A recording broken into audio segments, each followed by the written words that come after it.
Good morning again, guys. Take two.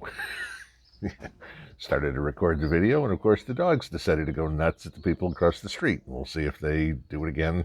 Number three. Got neighbors across the street who have a couple of hound dogs, and of course, they like to sing to each other.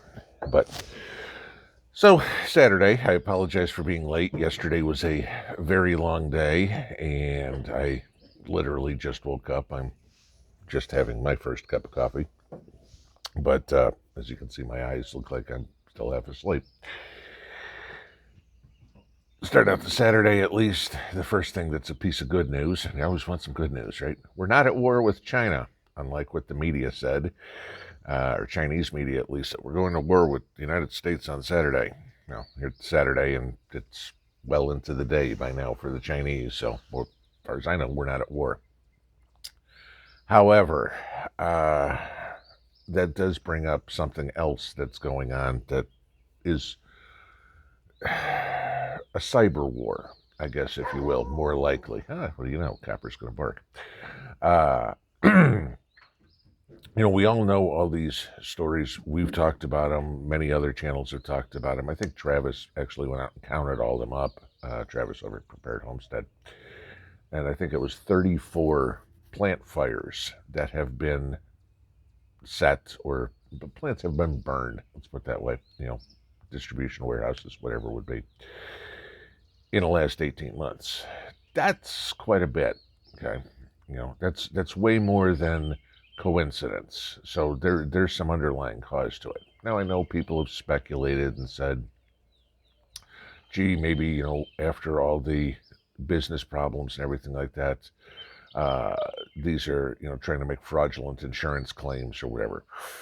Sure, I suppose that's likely, but, arson investigations are usually pretty good. And, there's plenty of times where it's like, gee, you know what? The company just took out extra insurance 2 weeks ago, and amazingly, now the place went down. You see that on these forensic files shows or stuff like that all the time with life insurance.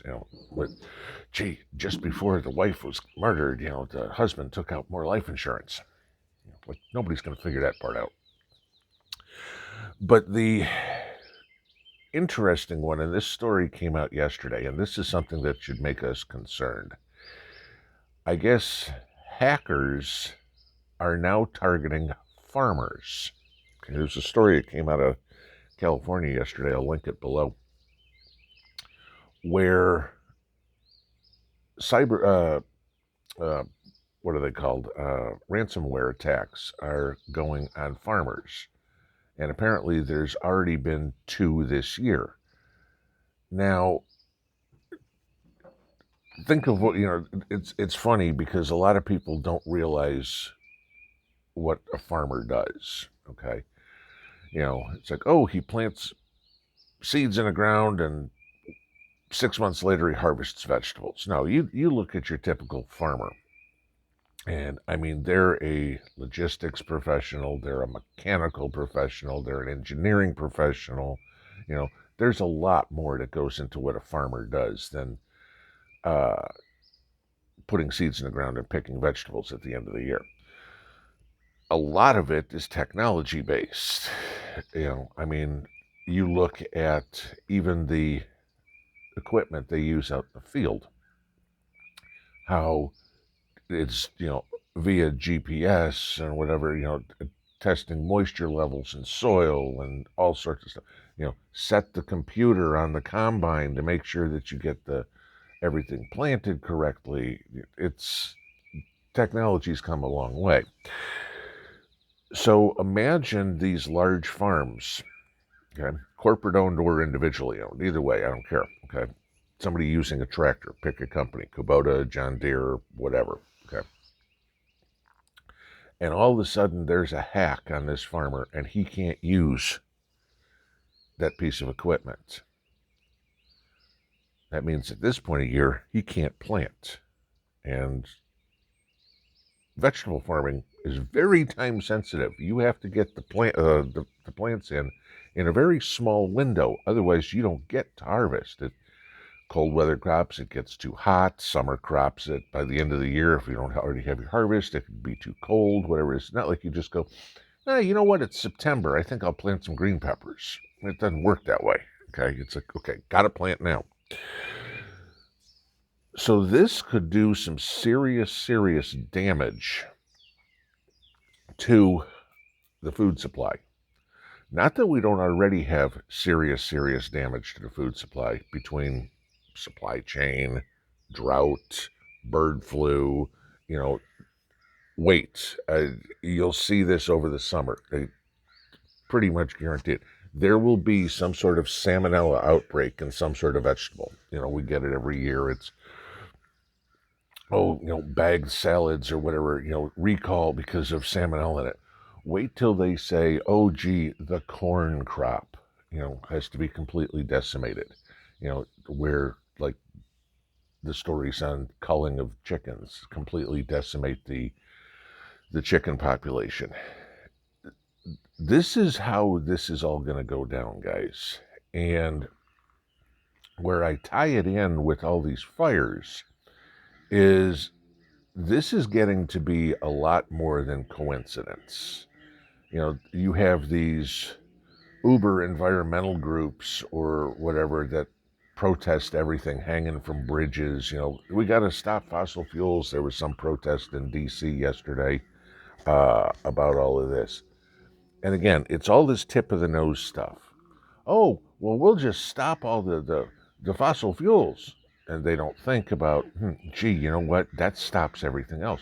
Oh, we'll stop all the food. Well, gee, they have to eat too. Okay. This is what prepping is about. It's not being a conspiracy theorist. It's looking at what's going on in the world, figuring out the worst case scenario, preparing for that, so if that happens, you're not as negatively affected, and moving on with life. Going to the kids' t-ball game, going to the movies, going bowling, going to a bar, whatever floats your boat. That's what prepping is. Prepping is not stocking a whole bunch of stuff in the pantry and going, okay, I'm done. Prepping, in my opinion, is 80% mental and 10% physical. All right. It's thinking, it's rationalizing, it's planning for the inevitable, hoping for the best, preparing for the worst. That's what we need to focus on, because if this food crap keeps going on, it's just going to get worse and worse and worse. Water, seeds. I mean, are you noticing at this point, it's like this is the perfect storm. Anything that can go wrong is going wrong. I cannot think that is all coincidence, that the entire world is imploding all at once. Sure, we always have problems. A drought, you get a drought, or there's, I don't know, pick something, a bug that's, you talk about, the locusts or something like that.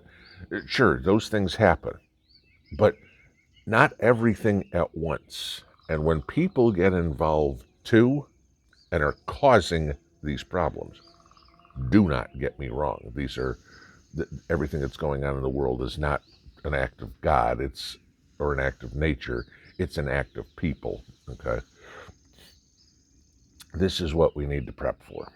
So, just fruits, vegetables, grain especially, those grain products you get, the corn, the flour, the rye, if you're brewing beer, whatever would be, keep stocking up on that stuff. I know it's the most boring prep and it's the most simple prep, but if that's the one that's short, that's the one that you need to be focusing on. Have a good Saturday. Pinball out.